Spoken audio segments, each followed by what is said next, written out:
पढ़ रहे थे? कीन्स की liquidity preference theory. Keynes liquidity preference theory.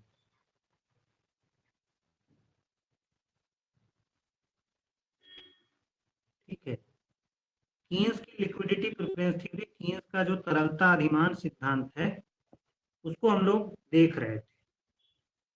क्यों भाई, वो चीज क्लियर हो गई थी सभी को? कोई डाउट तो नहीं है उसमें? बोलो भाई, कोई डाउट तो नहीं है उसमें? हम लोग लास्ट में डिस्कस कर रहे थे आप लोगों से कि जो कीन्स की लिक्विडिटी प्रेफरेंस थ्योरी है, या जो कीन्स का हमारा तरलता अधिमान सिद्धांत है, तो हमने बताया था कि कीन्स अकेले एक अर्थशास्त्री हैं जो वेलोसिटी को कांस्टेंट नहीं मानते। कीन्स जो है, कीन्स वेलोसिटी को कांस्टेंट नहीं मानते थे। वेलोसिटी ऑफ मनी को, यानी वी को, मुद्रा के वेग को स्थिर नहीं मानते थे, यानी कांस्टेंट नहीं मानते थे। ठीक है, यानी जो कीन्स के अकॉर्डिंग जो वेलोसिटी है वो कांस्टेंट नहीं होती, बल्कि इन्होंने क्या बोला कि जो वेलोसिटी होती है वो अनस्टेबल होती है। क्या होती है? अनस्टेबल, यानी अस्थिर होती है। इसका जिक्र उन्होंने किया था। तो हमने आप लोगों को एक चीज और बताई थी, जो कीन्स के अकॉर्डिंग, यानी जो कीन्स के अकॉर्डिंग जो वेलोसिटी ऑफ मनी है, यानी वी, वो किस पर निर्भर करती है? निर्भर करती है दो फैक्टर के ऊपर। दो फैक्टर, एक हमने बताया था rate of interest, rate of interest यानी ब्याज दर। ठीक है, और दूसरा है इनकम, इनकम यानी आय, आय का। यानी जो कीन्स के अकॉर्डिंग, और ये सेम क्वेश्चन मैं आपको बता दूं, उच्चतर में आया हुआ है, यूपी असिस्टेंट प्रोफेसर 2021 में एकदम सेम क्वेश्चन आया हुआ है। तो कीन्स के अकॉर्डिंग जो वेलोसिटी ऑफ मनी है वो दो फैक्टर के ऊपर जनरली जो है डिपेंड करती है। अब इससे रिलेटेड आप मनी सप्लाई को भी ले सकते हो, बट मनी सप्लाई कहीं ना कहीं रेट ऑफ इंटरेस्ट को प्रभावित करती है, इफेक्ट डालती है, वो रेट ऑफ इंटरेस्ट में ही एक तरह से आ जाएगा। तो हमने पहला डिस्कस किया था आप लोगों से, जो रेट ऑफ इंटरेस्ट है आपका, रेट ऑफ इंटरेस्ट यानी ब्याज दर। ब्याज दर के साथ वेलोसिटी का कैसा संबंध है भाई? हमने बताया था आपको डायरेक्ट संबंध है। कैसा संबंध है? डायरेक्ट। यानी वेलोसिटी जो है वो रेट ऑफ इंटरेस्ट के साथ कैसा संबंध रखती है? डायरेक्ट। हमने आपको हमने आपको जो है बताया था केस वन लेते हैं। केस वन में हमने आपको बताया था कि अगर रेट ऑफ इंटरेस्ट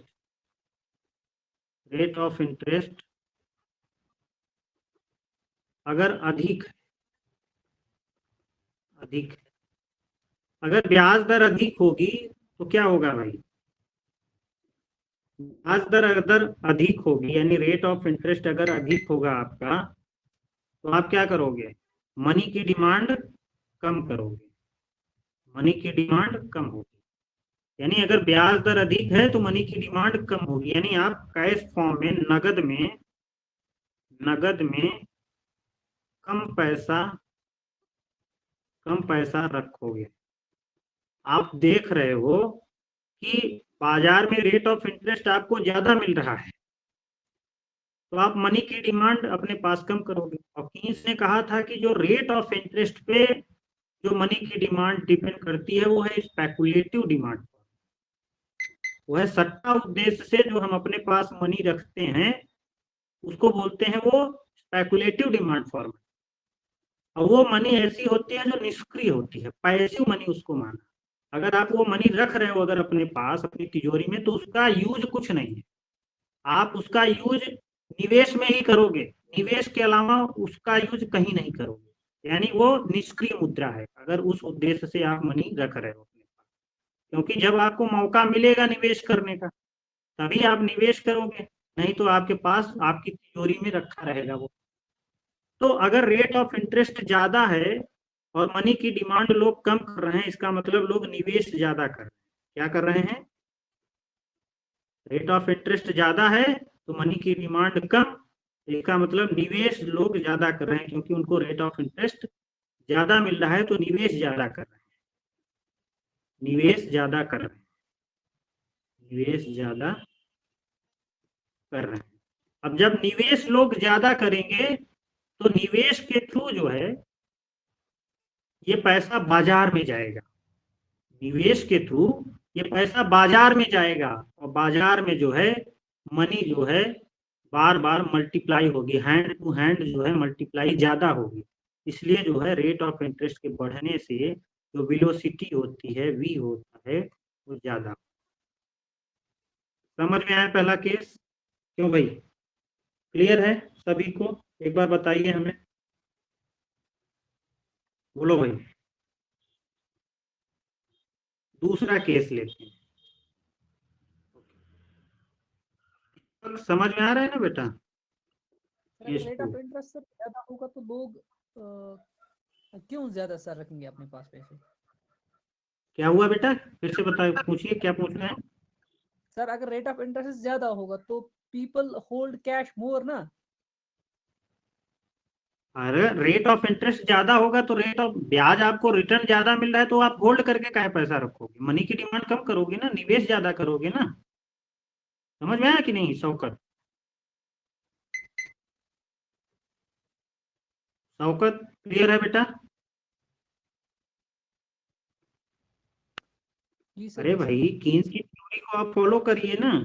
कीन्स ने क्या बोला था कि रेट ऑफ इंटरेस्ट और मनी की डिमांड में कैसा रिलेशन है, इनवर्स रिलेशनशिप है। रेट ऑफ इंटरेस्ट ज्यादा होगा तो मनी की डिमांड लोग कम कर रहे हैं, क्योंकि उनको लग रहा है कि भाई जब ब्याज ज्यादा मिल रहा है मार्केट में तो क्यों पैसा होल्ड करके रखना, उस पैसे को निवेश करो, बॉन्ड खरीदो उससे। समझ में आया ना? जी सर।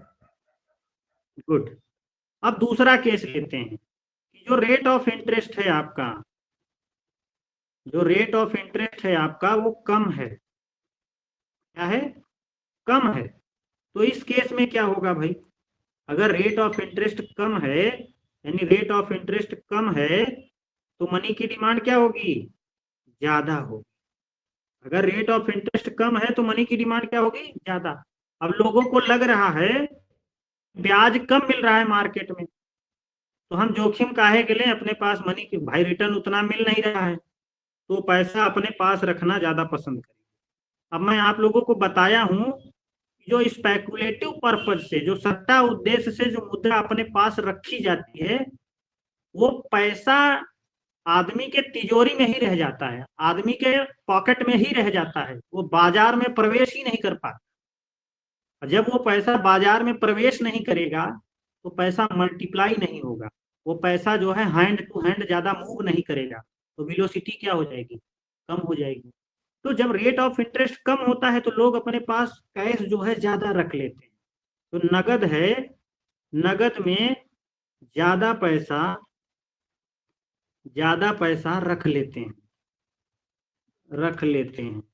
जब आप मनी की डिमांड या कैश की ज्यादा पैसा अपने तिजोरी में रख लोगे तो मार्केट में क्या होगा? पैसा नहीं जा पाएगा, वो आपके पॉकेट में ही रखा सड़े सड़े रखा रहेगा, सड़ जाएगा वो। लेकिन आप बाजार में उसको ले जाके खर्चा नहीं कर रहे हो, क्यों? क्योंकि आप वो पैसा जो नगद फॉर्म में रखे हो वो स्पेकुलेटिव पर्पज से रखे हो, ट्रांजेक्शन पर्पज से तो रखे ही नहीं हो, प्रिकॉशन पर्पज से तो रखे ही नहीं हो। रखे हो किस पर्पज से हो? सट्टा उद्देश्य से।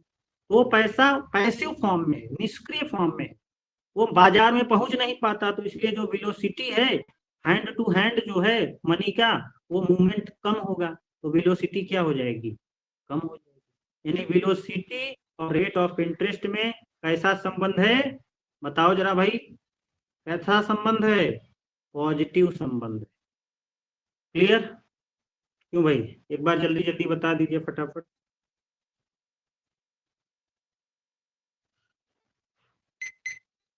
ये पॉइंट सभी को क्लियर है ना? दीपक, आपको उस दिन समझ में नहीं आ रहा था, अभी क्लियर है ना बेटा?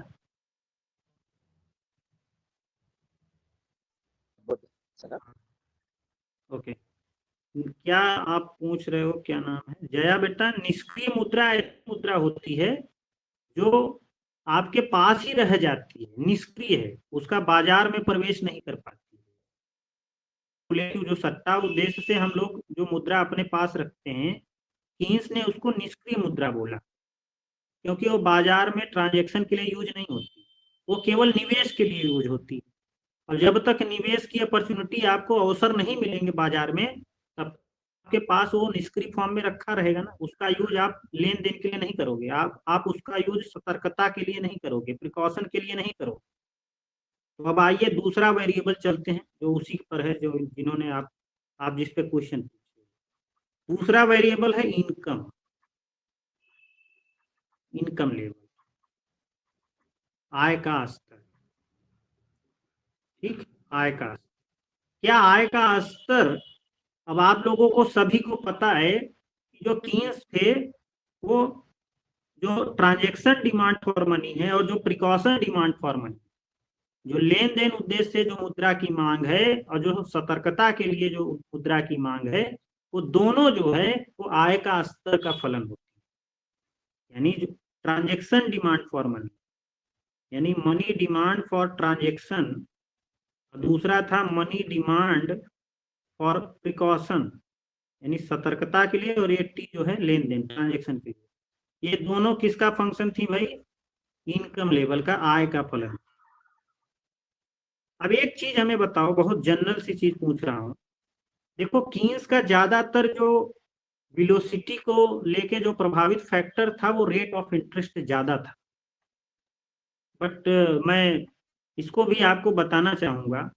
अब आप लोग हमें वन बाय वन बताइएगा। मैं पहले आपसे पूछूंगा मनी डिमांड ट्रांजेक्शन मोटिव से, और ये इनकम का फंक्शन होता है।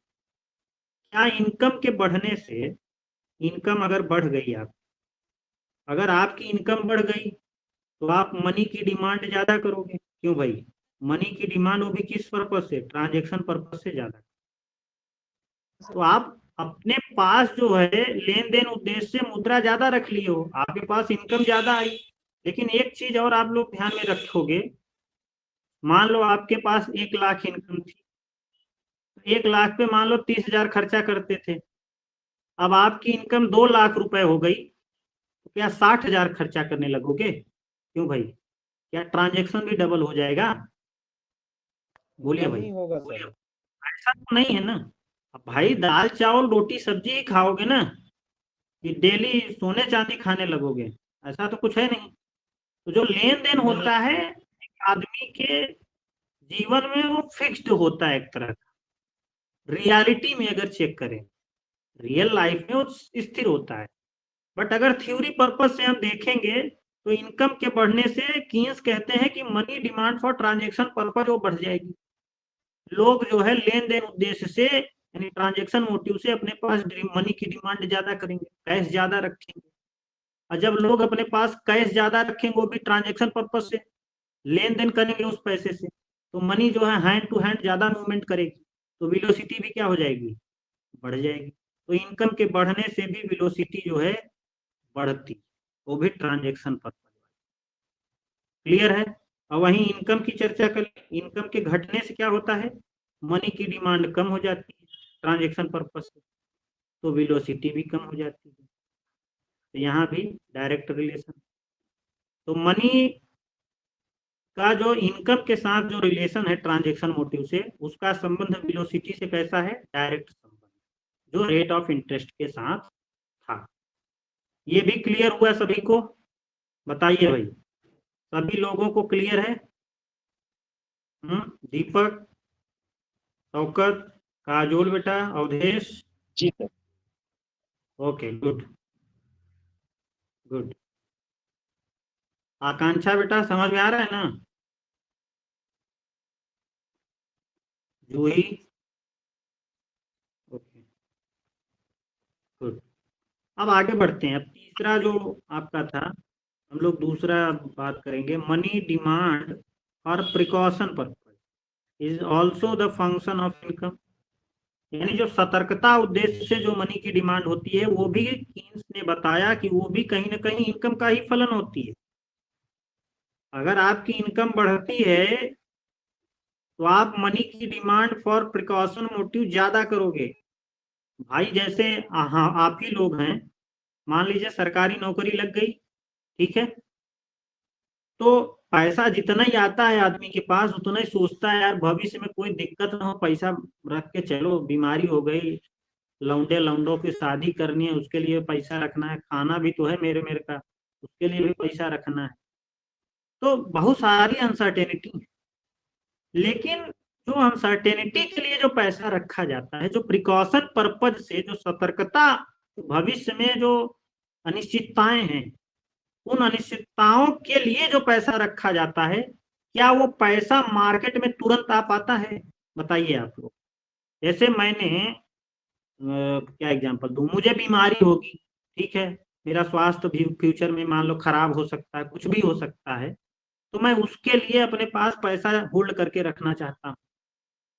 तो अगर इनकम मेरी बढ़ गई तो मैं और पैसा होल्ड करके रख लिया ना, लेकिन क्या वो पैसा तुरंत मार्केट में वो आएगा? लेकिन जब मुझे बीमारी होगी तब ना आएगा।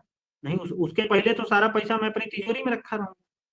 तो ये जो पैसा होता है, जो प्रिकॉशन पर्पज से जो मनी होती है, वो तुरंत जो है मार्केट में नहीं आ पाता।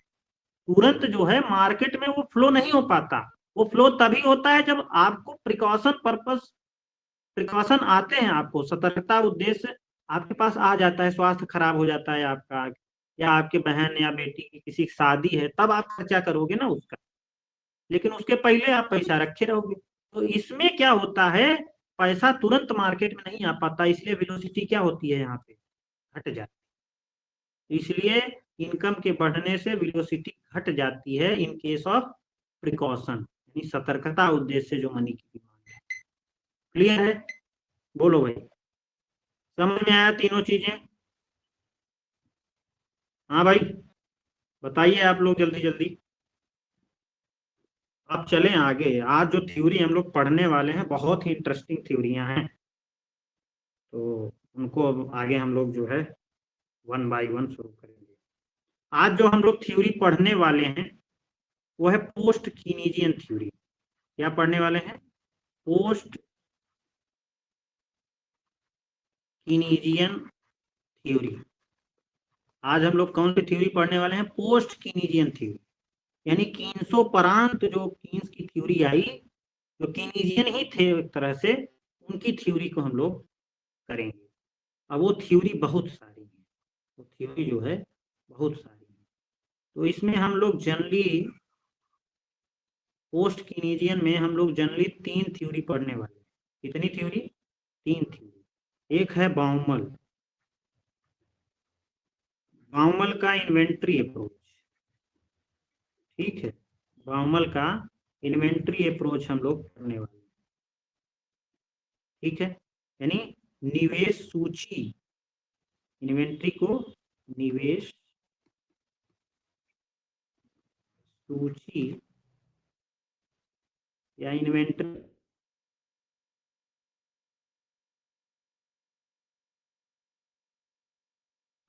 अब दूसरी थ्योरी बेटा हम लोग पढ़ेंगे टॉबिन, टॉबिन का पोर्टफोलियो अप्रोच, पोर्टफोलियो अप्रोच, ठीक, यानी पोर्टफोलियो अप्रोच पढ़ेंगे। और तीसरी थ्योरी पढ़ेंगे Patinkin, Patinkin real balance effect, real balance effect, Patinkin का रियल बैलेंस यानी वास्तविक शेष प्रभाव। पैटिंकन का हम लोग क्या पढ़ेंगे? वास्तविक शेष प्रभाव। तो हम लोग 3 थ्योरी करने वाले हैं, 1 मिनट, ठीक है। 3 थ्योरी हम लोग करने वाले हैं। एक है बाउमल का इन्वेंट्री अप्रोच, ठीक है, दूसरा है टॉबिन का पोर्टफोलियो अप्रोच, और तीसरा है पैटिंकन का रियल बैलेंस इफेक्ट यानी वास्तविक शेष प्रभाव। तो ये थ्योरी आपकी आई बाउमल वाली 1952 में, 1952 में, और ये 1958 में। और पैटिंकन का कब आया बताओ भाई? पैटिंकन का 1956 में इनका भी आया। ठीक है, तो ये पोस्ट कीनीजियन कहे जाते हैं। पोस्ट कीनीजियन थ्योरी में हम लोग जो डिमांड फॉर मनी थ्योरी करेंगे उसको हम लोग बाउमल, टॉबिन, पैटिंकन। पैटिंकन बहुत इंटरेस्टिंग थ्योरी है। पैटिंकन ने जो क्लासिकल थ्योरी थी उसको उसको जो उसमें जो कमियां थी उसको दूर करने का प्रयास। पैटिंकन ने जो है क्लासिकल की 2 कमियों को दूर करने का प्रयास किया था। कौन कौन सी थी भाई? एक था क्लासिकल डाइकोटोमी, क्लासिकल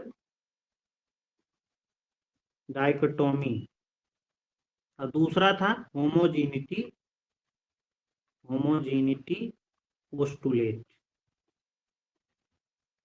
ठीक है, होमोजीनिटी पोस्टुलेट। तो इसको हम लोग डिटेल में करेंगे। तो सबसे पहले आइए आगे बढ़ते हैं और श्री गणेश करते हैं। कहाँ से?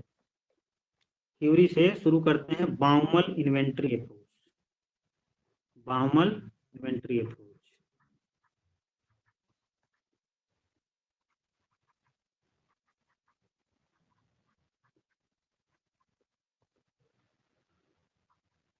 बाउमल इन्वेंट्री अप्रोच, बाउमल का जो है इन्वेंट्री अवधारणा हम लोग करने वाले हैं।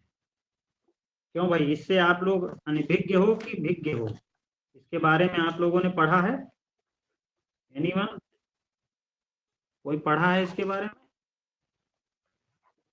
बोलो भाई। कोई जानता हो तो थोड़ा बहुत हमें बताए, तो हम भी श्री गणेश फिर उसी से हिसाब से शुरू करें।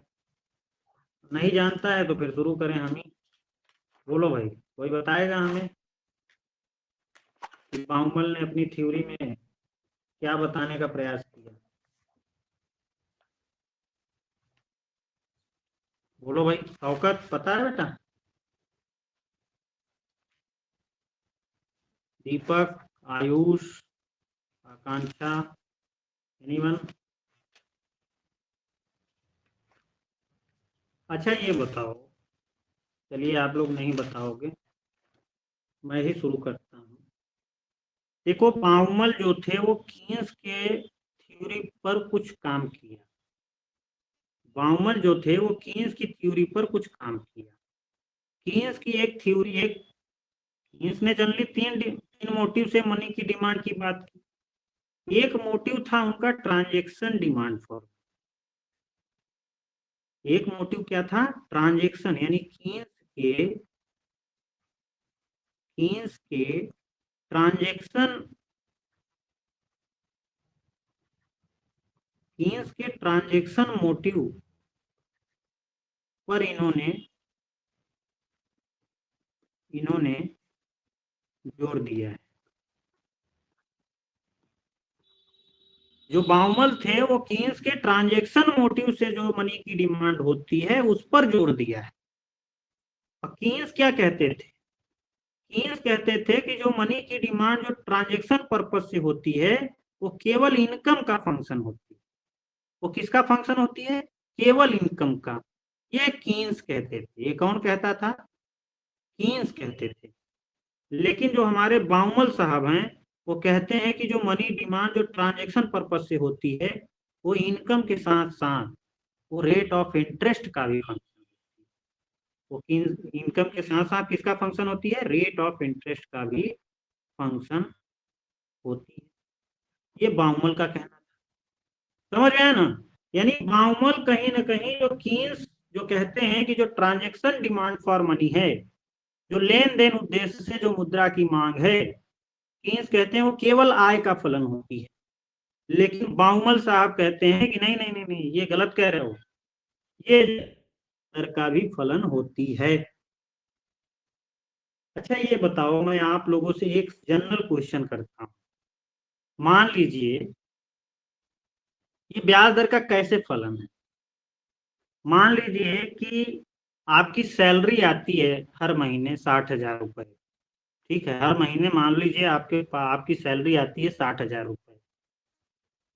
तो अगर आप 60,000 जाइए निकाल के चले आइए, अब बैंक में अगर पैसा आप रखते हो तो आपको उस पर ब्याज मिलता है, लेकिन अगर आप वही पैसा अपने पास रखते हो तो आपको ब्याज नहीं मिलेगा। यानी जो बाउमल है वो कहते हैं कि अगर आप अपने पास मनी रखते हो ट्रांजैक्शन पर्पस से, तो अपने पास मनी रखने का लागत होती है। लोग सोचते हैं कि पैसा जेब में रहेगा तो कुछ नहीं होता, ऐसा कुछ नहीं है। पैसा जेब में रहने का भी एक लागत है, एक कॉस्ट होती है, और आदमी इसीलिए अपने जेब में। हाँ, कोई सर कुछ बोल ब्याज रहा घर है को क्या? खो सकते हैं यदि अपने पास हम जेब में पैसा रखेंगे। बिल्कुल। तो अपने पास अगर आप पैसा रखोगे तो आप वो पैसा या वो ब्याज छोड़ दोगे जो बैंक आपको देती अगर आप बैंक में पैसा रखते। लेकिन एक और लागत उत्पन्न होती है, कौन सी, कोई बताएगा? अगर आप बैंक में ज्यादा पैसा रखोगे, एक लागत की बचत भी होती है सर। जैसे बैंक आने जाने में यातायात साधन का प्रयोग करते हैं तो वो खर्चा बच जाता है एक बार में निकालने पर। बिल्कुल बिल्कुल, वेरी गुड, यही हम बताना चाह रहे थे कि अगर मान लीजिए आप गए एक ही बार में पैसा निकाल लिए, 60,000 रुपये आपकी सैलरी आई और गच्च से आप गए बैंक में, एक ही बार में पैसा निकाल के चले आए, तो एक बार में जो आपका पेट्रोल और बैंकिंग जो चार्ज फॉर्ज लगा, ब्रोकरेज वगैरह, वो लग गया, लेकिन एक बार में आपने सारा पैसा आके निकाल लिया। लेकिन अगर आप चाहो कि भैया थोड़ा सा हमें ब्याज भी मिलता रहे बैंक में, तो मान लो एक बार में आपने सारा पैसा नहीं निकाला, 2 4 6 बार में निकाला, तो आपको ब्याज तो मिलेगा, लेकिन आपको दूसरी कॉस्ट बढ़ जाएगी। दूसरी कॉस्ट क्या हो जाएगी? Brokerage cost. आप बैंक के आने जाने में जो पैसा खर्चा करोगे, सू लेदर कॉस्ट जिसको बोलते हैं, या जो ट्रांजेक्शन कॉस्ट है, बैंक से पैसा निकालने में आपका बहुत ज्यादा पैसा चला जाएगा, उस तरह की लागत भी हमको बियर करनी पड़ती है। तो बाउमल का कहना ये था कि एक आदमी को बैंक से कितना पैसा निकाल के ले आना चाहिए, अपने अपने ट्रांजेक्शन डिमांड फॉर मनी के लिए रखना चाहिए कि उसके लिए सबसे बेस्ट हो, यानी जो लागत उसकी उत्पन्न हो रही है उससे पैसा नगद रखने में वो मिनिमम हो जाए। तो सवाल उठता है कि कौन कौन सी लागतें जो है उत्पन्न होती है। सवाल ये उठता है कि कौन कौन सी लागतें जो है उत्पन्न होती है। तो मैंने आपको बताया कि मान लीजिए कोई आप ही लोग हो, कोई में से, तो आप मान लीजिए आपका हर महीने का खर्चा मान लीजिए 60,000 रुपए, हर महीने आपको सरकार जो है 60,000 रुपए देती है, ठीक है, 60,000 रुपए देती है। तो वो 60,000 को, यानी 60,000 आपका खर्चा है, एक तरह से 60,000 रुपए देता है तो हर महीने दे रही है सरकार। तो आप एक तरह से ये सोच के चलते हो ना कि 60,000 में हमें खर्चा पूरा निभाना है अपना, यानी एक महीने में पूरा आपको खर्चा निभाना है इसका। लेकिन अगर आप वो पैसा नगद फॉर्म हो तो दो तरह की कॉस्ट उत्पन्न होती है, यानी नगद रखने की दो तरह की कॉस्ट उत्पन्न होती है। एक है ब्रोकरेज कॉस्ट, एक क्या है? ब्रोकरेज लागत, ठीक है, ब्रोकरेज लागत।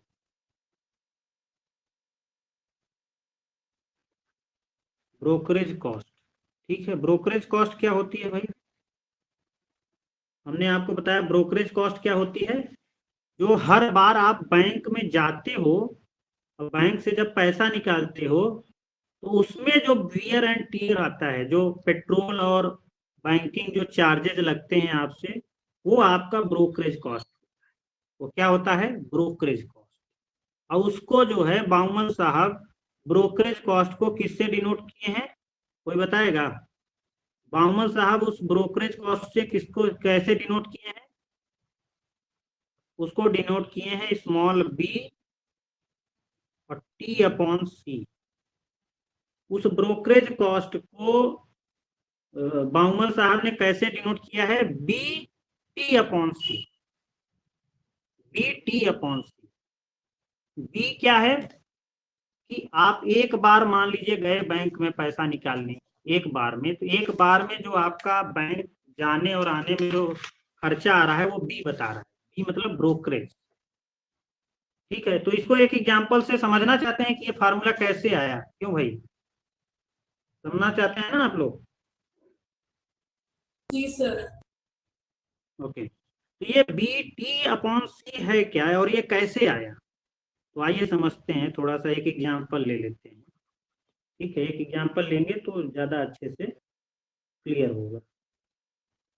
मान लीजिए आप ही में से कोई एक आदमी है जिसको एक साल में अपने ट्रांजेक्शन के लिए मान लीजिए 1,20,000 रुपए की जरूरत है, यानी टी की वैल्यू 1,20,000, 1,20,000।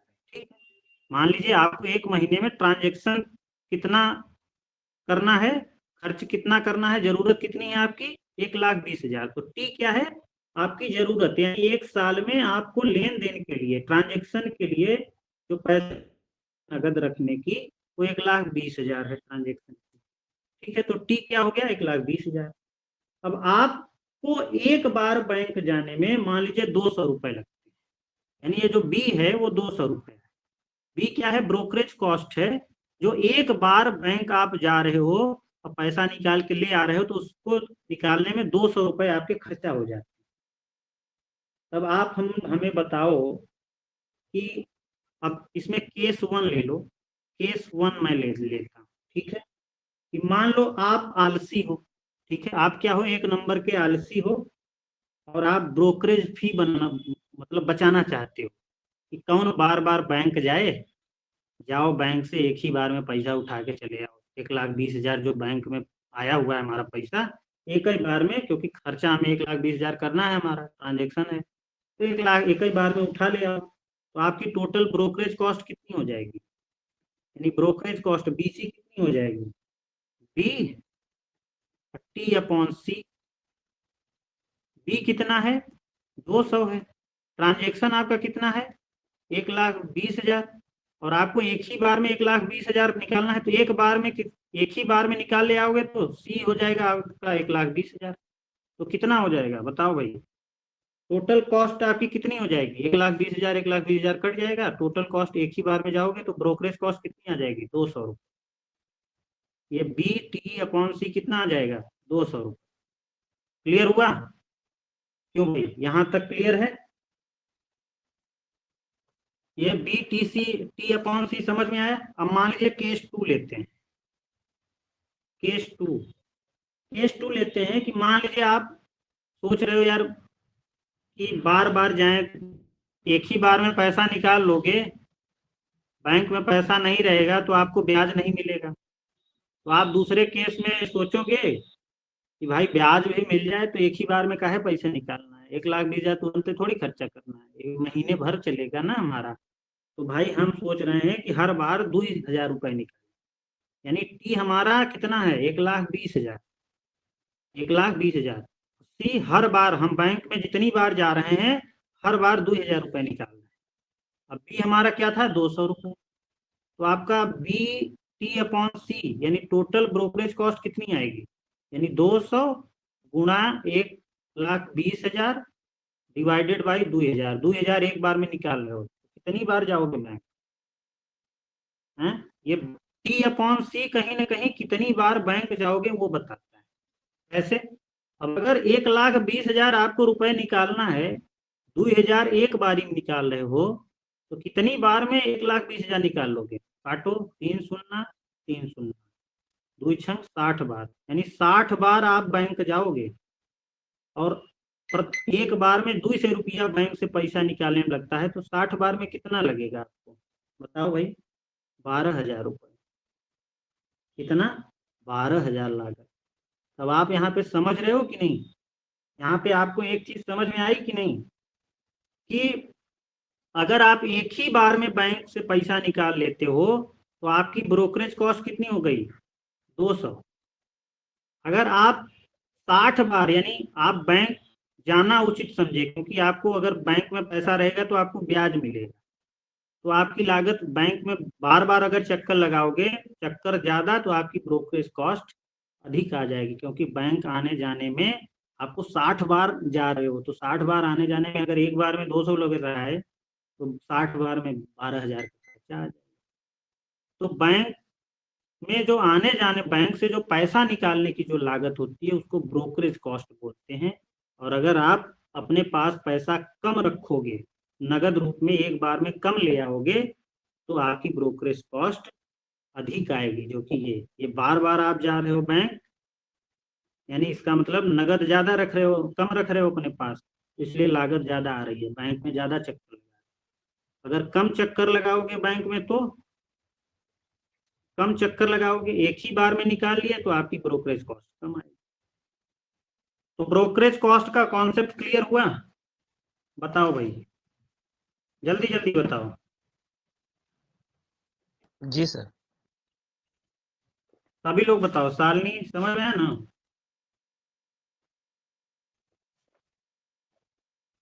ओके, और लोग बताओ भाई, सभी लोग को वो क्लियर है? सर जी, सर हाँ इन सबका हाँ ये लिखवा दिया करो, ये कौन चीज क्या प्रदर्शित कर रही, तो याद रहेगा सर।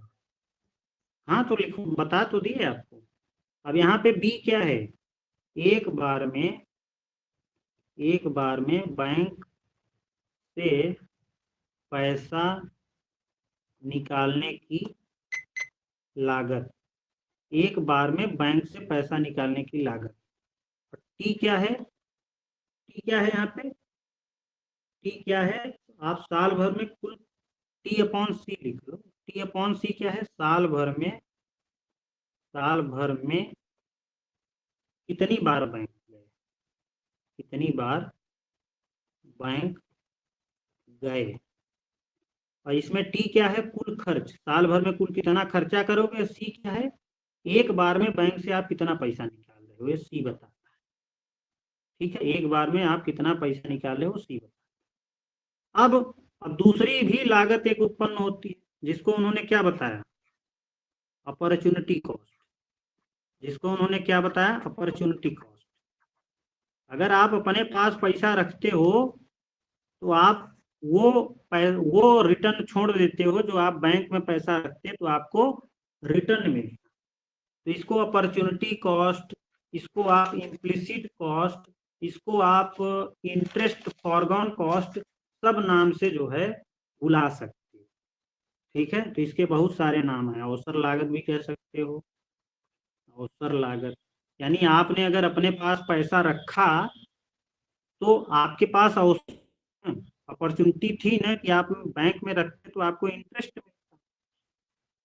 तो आइए देखते हैं इसको कैसे जो है डिनोट किया, क्या नाम है बाउमल साहब ने। बाउमल ने इसको कैसे डिनोट किया? सी अपॉन टू आई से, सी अपॉन टू आई से प्रदर्शित किया, सी अपॉन टू आई से प्रदर्शित किया है। यहाँ पे सी क्या है? जो वहां पे था, सी क्या है? एक बार में बैंक से नगद कितना निकाला, ये सी बताता है। जैसे कि उसमें हमने एक बार में 1,20,000 निकाला था, तो वहाँ सी कितना हो जाएगा? 1,20,000। नगद मैंने दूसरे केस में 2,000 निकाला था, सी क्या हो जाएगा? 2,000। और यहाँ पे सी अपॉन टू क्या है? सी अपॉन टू वेरी इंपॉर्टेंट। सी अपॉन टू क्या है भाई? अगर मान लो आपको पूरे महीने में 30,000 रुपये खर्च करना है, मान लो 60,000 हमने बोला था, 60,000, तो ये पैसा आप 3 तरीके से निकाल सकते हो ना। मान लो एक ही बार गए बैंक से 30,000 निकाल लिए, तो सी आपका क्या हो जाएगा? 30,000। और मान लो आप एक बार में 30,000 नहीं निकाले, मान लीजिए 1,000 करके 10,000 करके आप निकालिए, तो आपका सी क्या हो जाएगा? 10,000। 10,000 आप एक बार में 10,000 निकाल रहे हो ना, तो एक बार में जो पैसा बैंक जाके निकालते हो वो सी है। 3 बार जाओगे तो 3 चक्कर हो गए। ठीक है ना? मान लो आप 1,000 इसकी फ्रीक्वेंसी को बता रहा है ना सर? हाँ, क्या कह रहे हो? इसकी आवृत्ति को बता रहा है ना सर? नहीं नहीं, ये आवृत्ति को नहीं बता रहा है, ये केवल ये बता रहा है कि आप एक बार में बैंक जाके कितना पैसा निकाल रहे हो। ठीक है, कितना चक्कर लगा रहे हो वो नहीं बता रहे। अब ये C/2 क्या है? जैसे मान लीजिए मैं आपसे कहूं कि आप गए, आपकी जो है सैलरी मान लीजिए आती है बैंक में, एक एग्जांपल ले रहा हूं, थोड़ा ध्यान से सुनिएगा, ये बहुत इंपॉर्टेंट टर्मिनोलॉजी है और आपको कोई नहीं समझेगा। मान लीजिए आपके पास 10,000 रुपए हैं, ठीक है, अलग एग्जांपल ले रहा हूं, मान लीजिए आपके पास 10,000 रुपए हैं, बैंक में आपको सरकार जो है हर महीने 10,000 रुपए देती है, तो 10,000 आपको खर्चा करना है, ठीक, 10,000 महीने में। तो आप अगर 10,000 एक बार गए बैंक और 10,000 रुपए निकाल ले आए फटाक से, आप इतने लालची इंसान हैं, सरकार उधर पैसा भेजी नहीं, आप खट से निकाल लिए उसको पैसा, तो सी आपका क्या हो गया? 10,000। सी क्या क्या हो गया? 10,000। तो आपने 10,000 निकाल लिया एक ही बार में। तो ये बताओ आपके पास पूरे, अब 10,000 आपको पूरे महीने खर्चा करना है।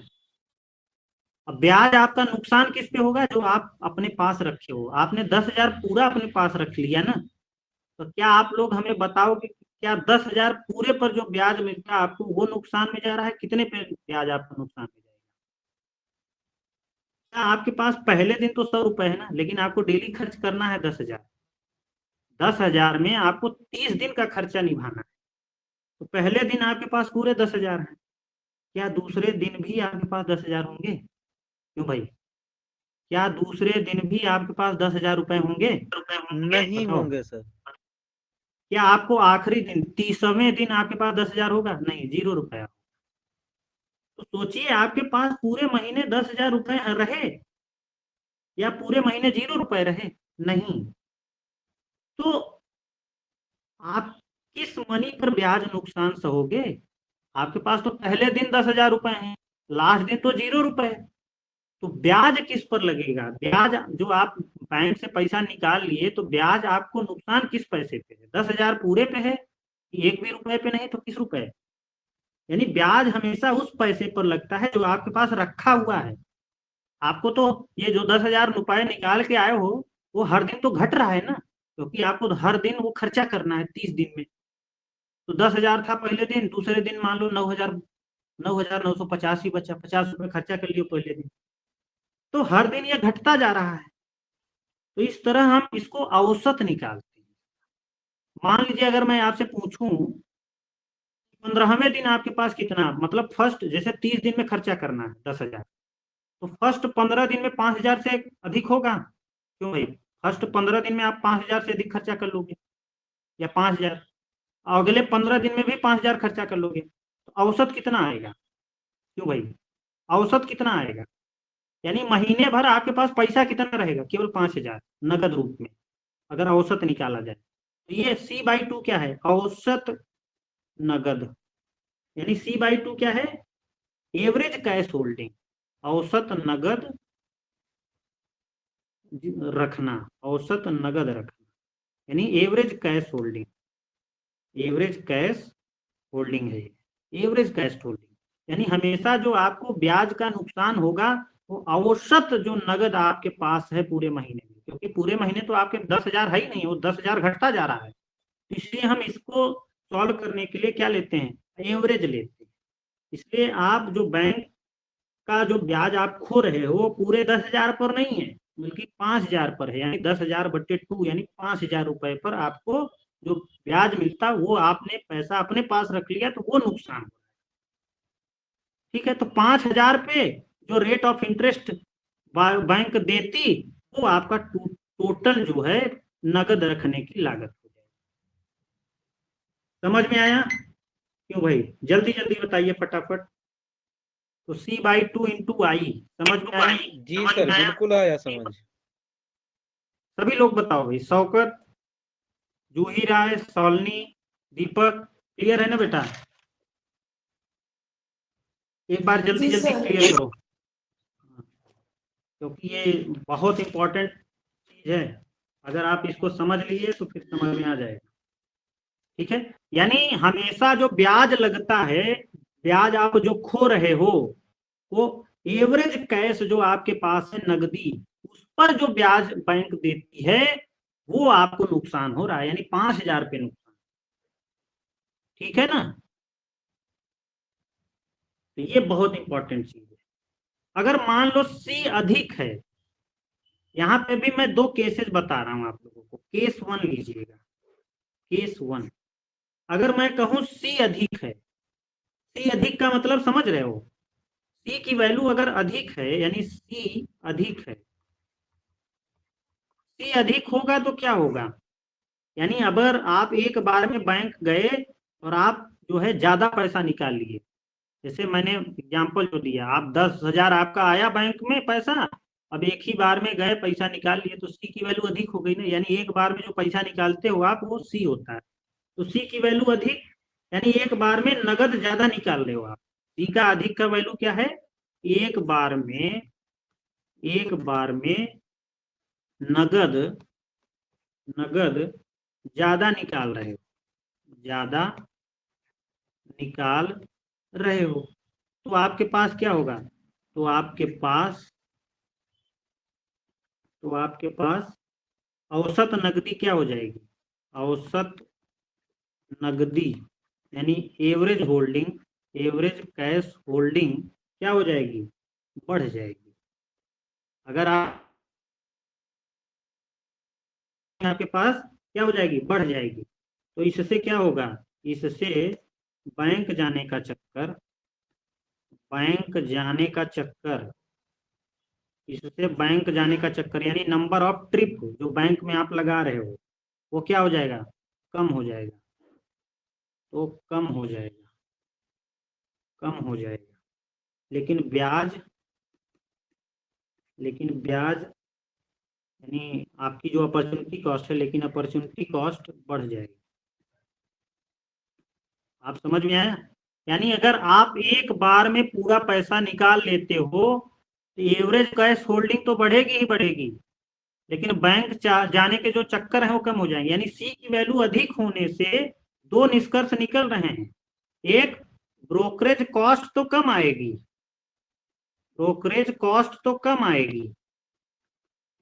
और अपॉर्चुनिटी कॉस्ट क्या हो जाएगी, बढ़ जाएगी। यानी अगर आप एक ही बार में ज्यादा पैसा निकालोगे तो ब्रोकरेज कॉस्ट तो कम आएगी, क्योंकि आप बैंक एक ही बार जा रहे हो, एक बार में जो आने जाने में जो पैसा खर्चा होगा वो ब्रोकरेज कॉस्ट। लेकिन आप एक ही बार में पैसा निकाल रहे हो तो बैंक में पैसा आपका है ही नहीं, तो अपॉर्चुनिटी कॉस्ट बढ़ जाएगी, यानी जो आप बैंक से जो आपको इंटरेस्ट मिलता है वो नहीं मिलेगा। तो एक को कम करने के लिए दूसरी कॉस्ट बढ़ जा रही है, एक को कम करने के लिए दूसरी कॉस्ट बढ़ जा रही है, यानी नकदी रखने में जो लागत है उनमें ट्रेड ऑफ है। ट्रेड ऑफ क्या है, विपरीत संबंध है। हम एक को सोचते हैं कि कम कर लें तो दूसरी बढ़ जाती, सोचते हैं कि एक ही बार में पैसा निकाल लें तो भैया अपॉर्चुनिटी कॉस्ट बढ़ जाती, और सोचते हैं कि बार बार निकालें थोड़ा ब्याज मिल जाए तो ब्रोकरेज कॉस्ट बढ़ जाती। तो बाउमल कहते हैं कि यहाँ पे दोनों लागतों में एक तरह का ट्रेड ऑफ पाया जाता है, चाहे वो ब्रोकरेज कॉस्ट हो अपॉर्चुनिटी कॉस्ट हो, दोनों में क्या होता है, एक ट्रेड ऑफ पाया जाता है, विपरीत संबंध। वहीं केस 2 लेते हैं, अगर केस 2 देखिएगा बड़ा इंटरेस्टिंग है। केस 2 लेते हैं, केस 2 में अगर C कम है, C कम है का मतलब क्या है भाई, मान लीजिए आप एक बार गए, आपको 10,000 आपने नहीं निकाला, मान लीजिए एक ही 1,000 रुपए निकाला आप एक बार में, तो आप 10,000 रुपए कितनी बार निकालोगे, 1,000 एक बार ही निकाल रहे हो, तो 10,000 रुपए कितनी बार निकालोगे, 10 बार में, 1,000 करके। तो अगर आपकी वैल्यू C की वैल्यू कम है, यानी आप एक बार में जो पैसा निकाल रहे हो 1,000 रुपए निकाल रहे हो, तो आपके पास वो औसत कैश होल्डिंग कितनी हो जाएगी, C/2 कितना हो जाएगा, 1,000/2 यानी 500, यानी औसत एवरेज कैश होल्डिंग 500। तो 500 पर आपको जो बैंक ब्याज देती है वो ब्याज आप फॉरगॉन करोगे, यानी अपॉर्चुनिटी कॉस्ट हो जाएगी।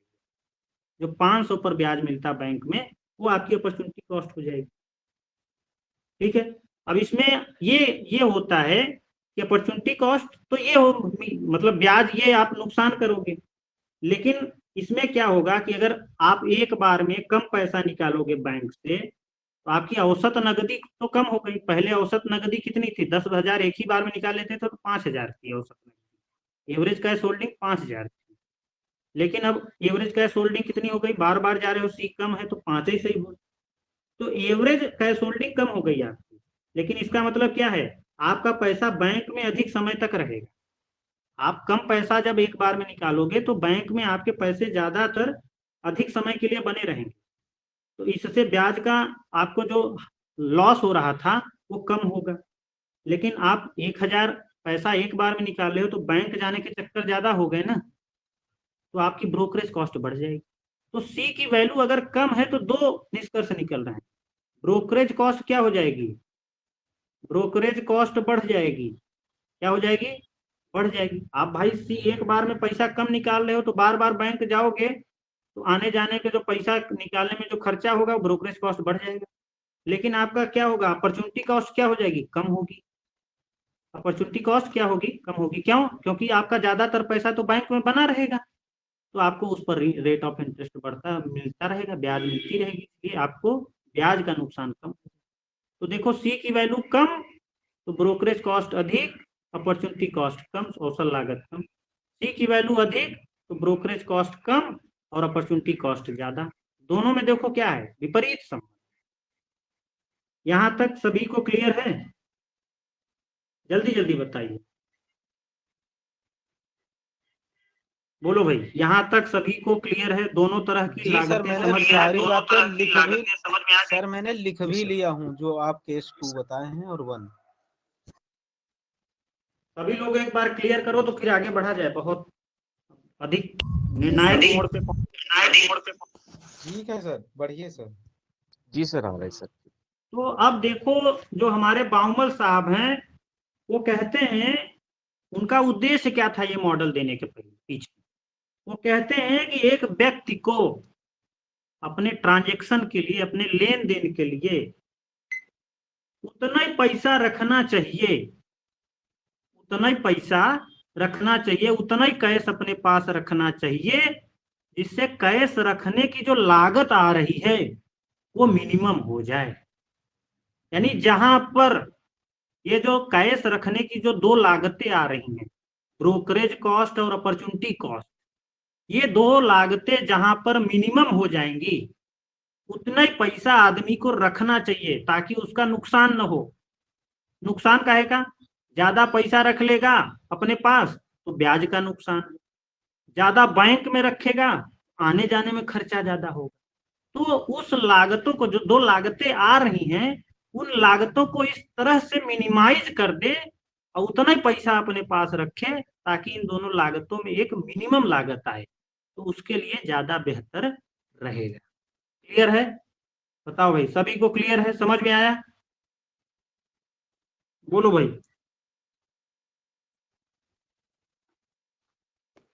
एसेंस समझ में आया कि नहीं, थ्योरी का, थ्योरी का जो उद्देश्य है वो समझ में आया ना। तो अब भाई लागत को न्यूनतम करो ना, टोटल कॉस्ट क्या हो गई, टोटल कॉस्ट जो है वो आपकी brokerage cost plus opportunity cost, यानी जो ट्रांजैक्शन कॉस्ट है, जो बैंक जाने आने में खर्चा हो रहा है ब्रोकरेज कॉस्ट, और जो आप नगदी में पैसा अपने पास रख रहे हो तो आपको ब्याज का लॉस हो रहा है उसको अवसर लागत बोलते हैं। तो ब्रोकरेज कॉस्ट को उन्होंने कैसे डिनोट किया, बी टी अपॉन सी, प्लस वो अपॉर्चुनिटी कॉस्ट को सी अपॉन 2 आई, ये टोटल कॉस्ट है। अब टोटल कॉस्ट को मिनिमाइज करना है। देखो इकोनॉमिक्स में हम लोग पढ़ते हैं, इकोनॉमिक्स में टोटल कॉस्ट को मिनिमाइज कैसे किया जाता है, डिफरेंशिएशन करके। फर्स्ट डिफरेंशिएशन 0 कर दो, ठीक है। तो किसके रिस्पेक्ट में करेंगे, इस थ्योरी में आपने अभी तक क्या सीखा कि सारा खेला किस चीज का है, सी का। सारा खेला जो गेम है वो सी का है कि भैया एक बार में कितना पैसा निकाल के ले आए बैंक से कि हमें कम से कम चक्कर लगाना पड़े और कम से कम ब्याज भी खोए बैंक। तो सी के रिस्पेक्ट में हम अवकलन करेंगे इसका, तो यानी D T C upon D C, यानी सी के रिस्पेक्ट में अवकलन करना है, डिफरेंशिएशन करना है, फिर इसको फर्स्ट डेरिवेटिव 0 रखना है। तो सी के रिस्पेक्ट में करो, तो यहाँ पे सी के रिस्पेक्ट में करेंगे तो क्या हो जाएगा, ये बी और टी बाहर आ जाएगा, बी और टी, टी और टी हम ऐसे ही लिख लेंगे, 1/c का अवकलन करेंगे। 1/c का अवकलन क्या हो जाएगा भाई? 1/c को हम कैसे लिख सकते हैं? c की पावर -1 लिख सकते हैं। -1 में c²। हाँ, फिर i/2 और c का अवकलन क्या हो जाएगा? 1। c का अवकलन 1 हो जाएगा। और c की पावर -1 का अवकलन करना है अभी, तो अभी मान लो यहाँ पे i ही लिखो, यहाँ पे c ही लिखो, और दूसरे लाइन में हम अवकलन करेंगे। ठीक, तो b और t एज इट इज रहेगा। c की पावर -1 का अवकलन क्या हो जाएगा? माइनस सामने, फिर c -1 प्लस i/2। c का c से अवकलन क्या हो जाएगा? कांस्टेंट का c का अवकलन क्या हो जाएगा? 1। ठीक है, ये कांस्टेंट नहीं है, c का अवकलन 1। x का अवकलन क्या होता है? 1 हो गया। तो अब यहाँ पे क्या हो जाएगा बेटा? bt माइनस c -2 हो जाएगा। क्या हो जाएगा? -2 प्लस i/2 इंटू 1, तो 1 ही हो जाएगा। तो अब आगे लिखिए। सर माइनस को बी आगे लिखेंगे ना? हाँ, आगे लिखेंगे, अभी लिख रहा सर जी पीछे एक स्लाइड कर दीजिए, थोड़ा छूट गया। हूँ। लिख लीजिए आप लोग, जल्दी जल्दी कर लो थोड़ा सा।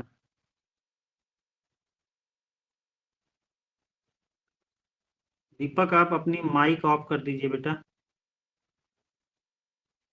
ऑफ ही है सर मेरी माइक। हो गया सर। चलिए आगे बढ़ते हैं। Plus i/2। ठीक है, अब ये माइनस सामने आ जाएगा, -bt और c की पावर -2 प्लस i/2। अब यहाँ पे क्या हो जाएगा? -bt hold. अब ये c की पावर -2 है, तो इसको हम कैसे लिख सकते हैं? c की पावर -2 को हम लोग कैसे लिख सकते हैं? c² नीचे चला जाएगा, हो गया, यही हो जाएगा ना, प्लस i/2। ठीक है, प्लस i/2। और इसको कैसे लिख सकते हो? i/2 प्लस वाला है तो प्लस वाला माइनस इधर लिख दो, माइनस वाला इधर है तो थोड़ा सा इधर लिख दो, तो थोड़ा सा अच्छा लगेगा। तो अच्छा लगने के लिए हम लोग ऐसे कर दिए। ठीक है, अब फर्स्ट डेरिवेटिव 0 कर दो, अब इसके बराबर 0 लिख दो, तो 0 हो जाएगा। तो अब यहाँ पे कैसे क्या करोगे? आओ भाई, अब ये i/2 को इधर ही रोक लो, ये माइनस में है तो उधर जाएगा तो प्लस में हो जाएगा, तो i/2 बराबर bt/c² हो जाएगा। bt/c²। तो देखो ऊपर कर रहा हूँ, ध्यान में रखिएगा। ठीक है, तो अब ये बताइए, i/2 हो क्या? i/2। अब ध्यान में रखिएगा आप लोग। अब देखो यहाँ पे हम थोड़ा सा ये कर रहे हैं, अब तिर्यक गुणा कर दो। ये ic² बराबर 2bt। ठीक है, तो c² बटे c² बराबर क्या हो जाएगा? 2bt/i। इधर गुणा में है तो इधर भाग है। अब c² हटाएंगे तो उधर मल्टीप्लाई लग जाएगा, तो 2bt/i। This is the main equation. Square root formula इसको बोलते हैं, इसको बाउमल का स्क्वायर रूट फार्मूला बोलते हैं। बोलो भाई, सभी लोगों को क्लियर है? यही इक्वेशन का मेन एसेंस है। तो इसको जरा फिर से अगले पेज पे हम लिखते हैं, c बराबर √2bt/i। 2bt/i, यानी अब ये c क्या है? c हमने बताया था ना, बिल्कुल, क्रॉस मल्टीप्लीकेशन। तो यहाँ पे हमने बताया था c क्या है? c जो है नगदी है, कैश होल्डिंग। आप एक बार में कितना पैसा अपने पास नगद रखते हो? सर अभी तो तक कितना हमने रटा ही पैसा? था सर ये बात होगा। हाँ, तो वही चीज है ना, समझना भी जरूरी है ना, एवरेज समझो कैश सर। होल्डिंग। हाँ, तो अब आपके पास कितना पैसा रखना चाहिए? उतना रखना चाहिए। अब आप कोई भी हो, अपने पिताजी का हो, कोई भी हो, किसी भी आदमी का, आपको ये कैलकुलेट करके बता सकते हो कि ये किस आदमी को एक बार में कितना बैंक से पैसा निकाले कि उसकी ब्रोकरेज कॉस्ट और अपॉर्चुनिटी कॉस्ट दोनों मिनिमम हो जाए। तो इसका मतलब जो है, अपने एक बार कैश निकाल रहे हो, जो अपने पास नगद रख रहे हो, इसका मतलब मनी की डिमांड। तो बाउमल के अनुसार मनी की जो डिमांड है वो किसके ऊपर निर्भर करती है, किसका फंक्शन होती है, बी का और आई का। बाउमल के अकॉर्डिंग जो क्या कहते हैं मनी की डिमांड है वो किसके ऊपर निर्भर करती है, बी के ऊपर, आई के ऊपर और टी के ऊपर। टी का मतलब ट्रांजेक्शन यानी इनकम के। यानी बाउमल के अकॉर्डिंग जो मनी की डिमांड है वो किसके ऊपर निर्भर करती है, ब्रोकरेज कॉस्ट, यानी बी मतलब ब्रोकरेज कॉस्ट, आई मतलब रेट ऑफ इंटरेस्ट और टी मतलब ट्रांजेक्शन यानी इनकम के ऊपर। तो इनकम के साथ मनी का डिमांड कैसा संबंध है, पॉजिटिव। देखो बी और टी दोनों ऊपर हैं तो ऊपर वाली वैल्यू के साथ दोनों का पॉजिटिव हो जाएगा। अगर मान लीजिए बैंक जाने में जो ब्रोकरेज कॉस्ट है अगर आपकी बढ़ती है, अगर बैंक आने जाने में जो पैसा आप बैंक से निकाल रहे हो तो आने जाने में अगर लागत बढ़ जाए तो आप पैसा बैंक में रखना पसंद करोगे कि अपने पास मनी की डिमांड ज्यादा करोगे, मनी की डिमांड ज्यादा करोगे भाई। ब्रोकरेज कॉस्ट बढ़ जाएगी तो मनी की डिमांड ज्यादा करोगे, तो पॉजिटिव रिलेशन। और वहीं ट्रांजेक्शन, ट्रांजेक्शन का मतलब होता है इनकम। आप इनकम बढ़ेगी आपकी तो आप मनी की डिमांड ज्यादा करोगे। क्यों भाई, ट्रांजेक्शन पर्पज से, क्योंकि बाउमल ट्रांजेक्शन पर्पज ही की तो बात करते हैं। तो आपकी अगर इनकम बढ़ गई तो आप ट्रांजेक्शन ज्यादा करोगे, ट्रांजेक्शन ज्यादा करने के लिए मनी की डिमांड भी ज्यादा करोगे, तो इसके साथ भी positive. But rate of interest के साथ निगेटिव संबंध, रेट ऑफ इंटरेस्ट के साथ निगेटिव संबंध है। ये टी मतलब ट्रांजेक्शन, ठीक है। तो रेट ऑफ इंटरेस्ट बढ़ेगा तो मनी की डिमांड आप कम करोगे। रेट ऑफ इंटरेस्ट क्या होगा, बढ़ेगा। मान लो बैंक में आपको रेट ऑफ इंटरेस्ट ज्यादा मिल रहा है तो आप बैंक में पैसा रखोगे ना, अपने पास मनी की डिमांड ट्रांजेक्शन पर्पज से कम करोगे, तो इसके साथ निगेटिव रिलेशन। तो देखो बाउमल ने सिद्ध कर दिया ना कि जो मनी की डिमांड है, जो ट्रांजेक्शन मोटिव से जो मनी की डिमांड है, लेन देन उद्देश्य से जो मनी की डिमांड है, वो रेट ऑफ इंटरेस्ट, इनकम और दलाली यानी ब्रोकरेज के ऊपर निर्भर करती है। क्लियर हुआ? सभी लोग जल्दी जल्दी बता दो फटाफट। सर जी आई वाला फिर से बता दीजिए, आई क्या चीज है, एक मिनट। आई मतलब रेट ऑफ इंटरेस्ट, ब्याज दर। ठीक है सर, समझ गया। ब्याज दर। अब इसका एक एग्जाम्पल लेते हैं और इस थ्योरी को एक क्रक्स देते हैं। एक एग्जाम्पल के जरिए आप पूरी थ्योरी समझ जाओगे, ठीक है। अब एक एग्जाम्पल लेके क्लास एंड कर देंगे, ठीक है। तो आप लोग रेडी हो कि नहीं भाई, थक तो नहीं रहे हो? जी सर। जी सर, क्वेश्चन दे दी थी, हम लोग खुद से सॉल्व कर लेंगे ना। नहीं खुद से सॉल्व मत करो, ठीक है। Okay sir. पहले समझ में आए तब ना सॉल्व होगा बेटा। तो अगला क्वेश्चन देंगे, पहले एक समझ लीजिए। मान लीजिए ये जया देखो खुद से सॉल्व करने की बात कर रही है, ठीक है। तो जया का एग्जांपल लेते हैं। मान लीजिए जया है, ठीक है। ये जया नहीं, जूही ने बोला था, जूही है, ठीक है। ये जूही है। जूही को सरकार जो है, जूही की नौकरी भी लगने वाली है, इसका EMRS में हो गया है, बट इसका जो है रीचेकिंग में नंबर कम आया था, तो रीचेकिंग के लिए इसने डाला हुआ है, हो जाएगा, इसका नंबर अच्छा पाई थी ये। अब इसको मान लो नौकरी लग गई इसकी, सरकार इसको हर महीने इसके खर्चे के लिए 60,000 रुपए दे रही है। तो टी की वैल्यू क्या है, 60,000। ट्रांजेक्शन ये हर महीने कितने का कर रही है, 60,000 का। 60,000 रुपए महीना कमा रही है। और अगर ये पैसा बैंक में रखती है 60,000, तो इसको हर महीने 1% का रेट ऑफ इंटरेस्ट मिलता है। ब्याज कितना बैंक में मिल रहा है, हर महीने 1%।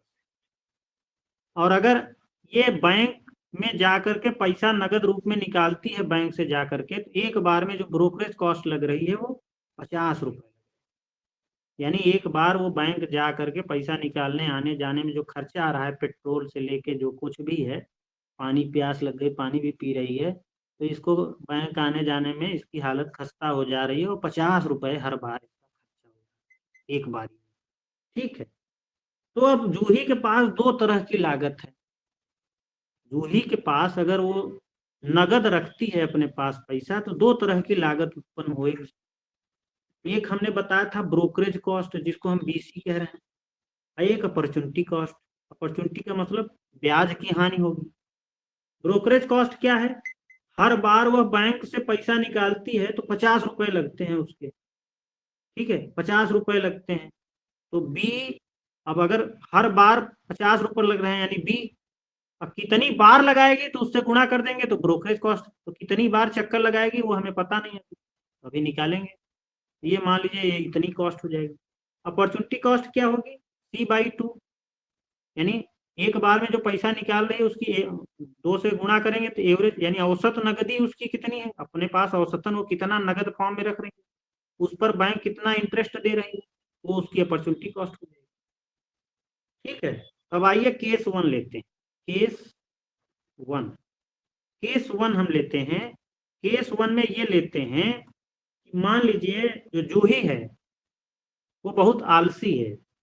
जूही जो है बैंक वैंक, लड़कियां वैसे बैंक वैंक में जाना पसंद नहीं करती हैं। कौन खड़ा होगा लाइन में लगेगा पैसा निकालने के लिए? उनको लगता है ब्याज मिले या ना मिले, महाराज पहले पैसा निकले 60,000 रुपये खट से जेबा में आए। तो जूही बहुत आलसी है, वो एक ही बार में पैसा सारा का सारा पैसा निकालना उचित समझती है, यानी सी की वैल्यू 60,000, यानी 60,000 एक ही बार में निकाल ली, एक ही बार में, यानी सी की वैल्यू क्या है? अधिक। सी की वैल्यू अधिक, यानी एक ही बार बैंक गई है वो जूही, तो उसकी ब्रोकरेज कॉस्ट कितनी हो गई? Brokerage cost B into T upon C. तो बी कितना है? एक बार 50 रुपए लगते हैं। टी कितना है? ट्रांजेक्शन 60 का करती है, और एक ही बार में सी, तो एक ही बार में सी 60,000 निकले तो 60,000 ये भी हो गया, 60,000 कट गया, यानी उसकी ब्रोकरेज कॉस्ट कितनी आ गई? 50 रुपए, अगर वो एक ही बार में पूरा पैसा निकाल लेती है तब। ठीक है, अब वहीं ब्याज हानि उसकी कितनी होगी? दूसरी लागत यानी अपॉर्चुनिटी कॉस्ट, अवसर लागत कितनी होगी? बोलो भाई। अवसर लागत यानी एक बार में 60,000 रुपए निकालती है, उसके पास औसत होल्डिंग कितनी होगी? औसत नकदी कितनी होगी महीने भर? 60,000 निकाली है तो 60,000 महीने भर उसके रहेंगे नहीं, खाएगी पिएगी कि 60,000 देखती रह जाएगी? देखेगी थोड़ी, उसको खाएगी पिएगी, ऐसे आराम के साथ रहेगी ना चूही? ऐसे रहेगी? ऐसे तो रहेगी नहीं। तो 60,000 खाएगी पिएगी, मस्ती के साथ रहेगी, उसका आधा यानी औसत होल्डिंग निकालेंगे। अब फिर उस पर जो बैंक रेट ऑफ इंटरेस्ट देता है वो नुकसान उसका है। रेट ऑफ इंटरेस्ट कितना है? 1%। 60,000 बटे 30,000, 30,000 का 1% कितना हो जाएगा? 30,000 का 1% 300 रुपए, 30,000 का 1% 300। तो ब्रोकरेज कॉस्ट कितनी आई? जूही अगर एक ही बार में सारा का सारा पैसा निकाल ली बैंक से तो उसकी ब्रोकरेज कॉस्ट 50 रुपए, एक ही बार गई है तो 50 रुपए। लेकिन वो बैंक में पैसा 1 सेकंड भी नहीं रखी है, तो बैंक जो रेट ऑफ इंटरेस्ट देता है 1 महीने में, उसको नुकसान हो रहा है वो 300 का। तो टोटल कॉस्ट कितनी हो गई उसकी? एक बार में अगर वो बैंक से पूरा पैसा निकाल रही है तो उसकी टोटल कॉस्ट कितनी बियर हो रही है? 50 प्लस 300, यानी 350 रुपए उसके लग रहे हैं अगर वो एक ही बार में पैसा निकाल ले रहे। अब केस 2 लेते हैं। केस 2 में जूही सोच रही है यार घाटा हो रहा है, सरकार ने 60,000 महीने दे रही है तो कम से कम यार थोड़ा सा उससे 60,000 ले आएंगे एक बार में, तो 60,000 पूरा तो खर्चा तुरंत तो होगा नहीं, तो इसका मतलब है थोड़ा थोड़ा धीरे धीरे ले आओ, थोड़ा उस पर ब्याज भी कमा लिया जाए। जूही थोड़ा सा दिमाग लगाती है अपनी, तो थोड़ा सा वो सोचती है कम पैसा बार बार, यानी कम पैसा यानी बार बार निकालो ना, यानी मान लो हम 2,000 निकालते हैं, 2,000 हर बार। जूही ने एक निर्णय लिया है 2,000 हर बार निकालेंगे। क्या जरूरत है यार तुरंत 60,000 थोड़ी, 60,000 निकालेंगे, कोई आजू बाजू का देखेगा लूट भी लेगा, 2,000 निकालो कोई दिक्कत नहीं होगी। तो यानी सी की वैल्यू यहाँ क्या है? 2,000 रुपये। सी की वैल्यू क्या है? 2,000 रुपये। तो अब यहाँ पे बताइए ब्रोकरेज कॉस्ट कितनी होगी? ब्रोकरेज कॉस्ट कितनी हो जाएगी? बी टी अपॉन सी। एक बार में 50 रुपए लगते हैं, ट्रांजेक्शन कितने का है? 60,000 का। हर बार कितने निकालते हो? सी की वैल्यू 2,000, तो 3 शून्य कट जाएगा, 2 3 6, यानी 30 बार चक्कर लगाएगी। जूही को 60,000 रुपए सरकार से मिलते हैं, बैंक में है, हर बार 2,000 निकालती है। 60,000 निकालने के लिए 30 चक्कर बैंक का लगाना पड़ेगा, एक चक्कर का 50 रुपए, 30 चक्कर का कितना हो जाएगा? 1,500 रुपए। 15 तिया 45, 5 तिया 15, 1,500 रुपए। ठीक है, 1,500 रुपए ब्रोकरेज कॉस्ट, यानी जैसे ही वो पैसा बैंक में रखना यानी बैंक बार बार जाना पसंद करी तो ब्रोकरेज कॉस्ट उसकी बढ़ गई।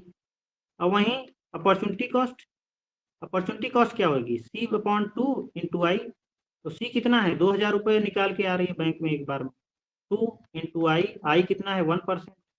तो अपॉर्चुनिटी कॉस्ट कितनी हो जाएगी 1,000। 1,000 का 1% कितना होगा 10 रुपया। तो टोटल कॉस्ट कितनी हो जाएगी 1,510 रुपये।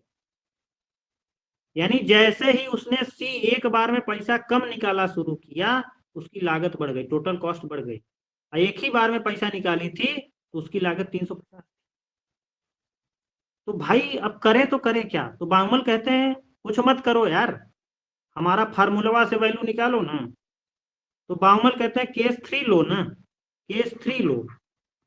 बांगमल कहते हैं सर केस 3 लो। सर जस्ट पीछे वाला स्लाइड बैक करिए, ना रह गया सर, 1 मिनट। हाँ लो लो भैया लो। हो गया। जी सर हो गया। अब बांगमल कहते हैं कुछ मत करो तुम हमारे फार्मूलवा में वैल्यू पुट करो ना, यानी इस फार्मूलवा में वैल्यू पुट करो 2BT/I। इस फार्मूलवा में वैल्यू पुट करो, तुम्हें ऑप्टिमम जो है वैल्यू मिल जाएगी, ऑप्टिमम यानी अनुकूलतम वैल्यू C की मिल जाएगी। यानी एक बार में एक व्यक्ति को, जूही को कितना पैसा निकालना चाहिए बैंक से और बैंक में कितना चक्कर लगाना चाहिए, वो सब इस ऑप्टिमम वाले से निकल आएगा। और पता चल जाएगा एक जूही को कि हमें एक बार में कितना पैसा निकालना चाहिए, कि उससे हमारी जो है ब्रोकरेज कॉस्ट और अपॉर्चुनिटी कॉस्ट दोनों कम आ जाए।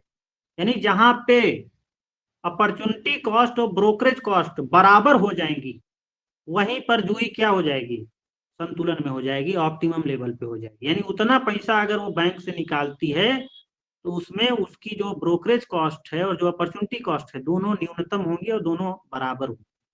तो आइए देखते हैं, थोड़ा सा पता लगाते हैं। तो कितना C की वैल्यू कितना आएगी 2, B कितना है 50 रुपए और T कितना है 60,000। ठीक है, I कितना है 1%। तो कितना हो जाएगा 2 गुणा 50 गुणा 60,000 गुणा 1% को 0.01। तो जल्दी जल्दी गुणा भाग करके बताओ फटाफट, कैलकुलेटर का इस्तेमाल करिए फटाफट, कितना आ जाएगी C की वैल्यू। C की वैल्यू आएगी लगभग 24,495।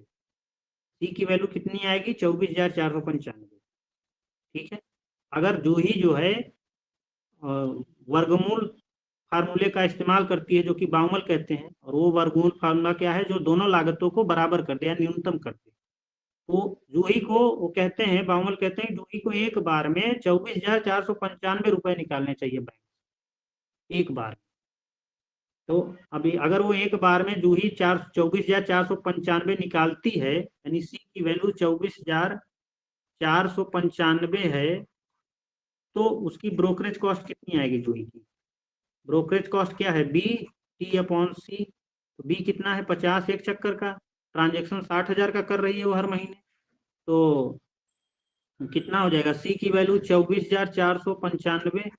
तो 60,000 बटे 24,495 इंटू 50 कितना हो जाएगा, जल्दी जल्दी निकालो। 100 कितना हो जाएगा 122 इंटू 5, 122 इंटू 5। ठीक है, यानी 50 ये है और ये कितना आ जाएगा कुछ आएगा, तो उस ये जो है चक्कर बता देगा। 60,000 आपको निकालने हैं और एक बार में 24,495 निकाल रहे हो, तो 60,000 कितने चक्कर में निकालोगे, लगभग 2.5 चक्कर, लगभग 2.5 चक्कर। यानी जूही को 2.5 चक्कर लगाना पड़ेगा। तो 2.5 चक्कर का कॉस्ट, 2 चक्कर का 50 हो गया, 2.5 चक्कर का तो 25 और जोड़ लो, तो 122.25 आएगा ब्रोकरेज। आपकी अपॉर्चुनिटी कॉस्ट कितनी आएगी, अपॉर्चुनिटी कॉस्ट क्या है C/2 इंटू आई। तो C कितना है 24,495 बटे 2 इंटू 1%। 1%, तो 24,495 इंटू बटे 2 कितना हो जाएगा, इंटू 0.01 कर लो 1% को, तो कितना हो जाएगा 122.5। यानी अपॉर्चुनिटी कॉस्ट भी सेम आ जाएगी। और अभी तक दोनों केस हम जो लिए थे, एक में जो है C की वैल्यू कम लिए थे तो अपॉर्चुनिटी टोटल कॉस्ट इतनी है, क्या कहते हैं सी ज्यादा ले लिए थे, 60,000 पूरा एक ही बार में निकाल ली थी, तो सी की भाई कॉस्ट कितना आई थी, टोटल कॉस्ट 350। लेकिन अब यहाँ पे टोटल कॉस्ट कितनी आ रही है, जरा निकालिए टोटल कॉस्ट। टोटल कॉस्ट 122 कितना हो जाएगा, 244, 244 सबसे मिनिमम लागत आ रही है। अगर जूही जाके एक बारी में 24,495 रुपए निकाले बैंक से, तो जूही की सबसे मिनिमम लागत आ रही है। यानी बाउमल ने कितनी अच्छी मतलब रिसर्च करी इस थ्योरी के अकॉर्डिंग। यानी बाउमल ने बता दिया कि एक आदमी को अपने पास एक बारी में उतना ही पैसा निकालना चाहिए कि उसकी जो बैंक जाने की जो लागत है आने जाने की, और जो अपने पास रखने से जो बैंक में जो ब्याज मिलता है वो जो नुकसान है, दोनों बराबर हो जाए, जहां पर उतना ही पैसा रखना चाहिए अपने पास एक बारी में ले आके। उससे ज्यादा रखोगे तो कहीं आपका ब्रोकरेज कॉस्ट बढ़ जाएगा, तो कहीं आपका अपॉर्चुनिटी कॉस्ट बढ़ जाएगा। दोनों को आप मिनिमाइज कर लो, एक बराबर कर दो तो काम बन जाएगा। तो this is all about the Baumol inventory approach.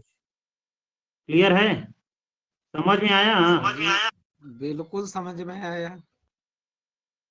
तो this is the theory of sir जैसे लग इन्वेंट्री रहा हमारे अप्रोच। जीवन से जुड़ गया हो। है क्या हुआ? अगर एटीएम